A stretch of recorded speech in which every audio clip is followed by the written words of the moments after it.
Ew, ang ganda ng lugar. Echo!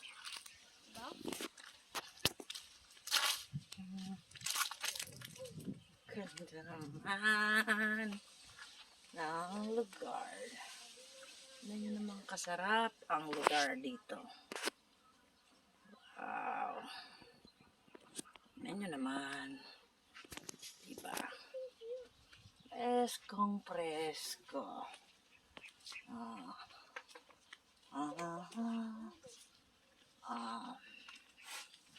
Ito ang lugar ng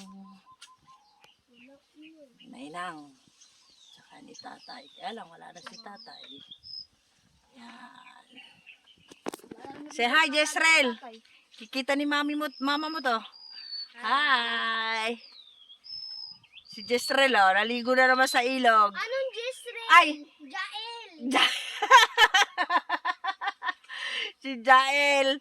Sorry, Jael. Hi ka na kay mama. Hi. Sabi mo, hello, mami. Wala na si Whitey. Patay na si Whitey, ang aming doggy. Bakit kaya namatay?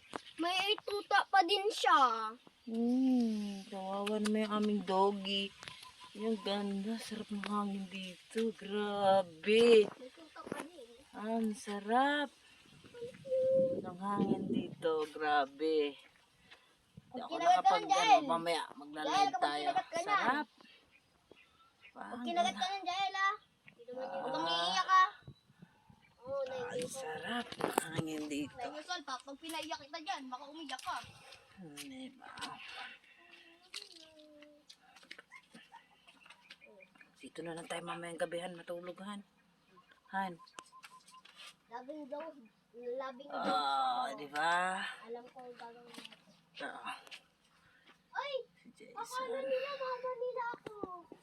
Ba't di nila ako susundan? Ganda ng lugar. Grabe. Grabe.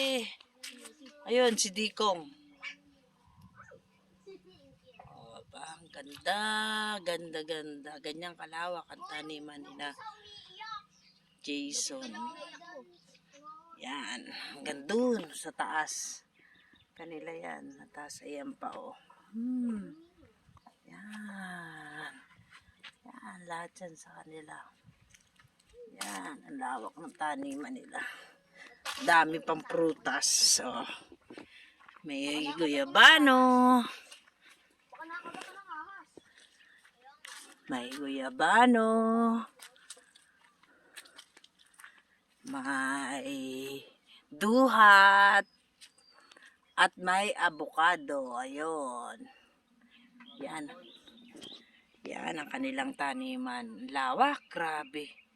As in, ang lawak ng taniman ng nanay ng aking asawa. Grabe, no? Yan yan naman kalawak. Ang daming taniman yan, no? Wow! Ayan, ganyang kaganda ang lugar dito. At tingnan nyo naman sa harap ko. Sobrang lamig. O, diba? Ang ganda-ganda ng lugar na to, promise.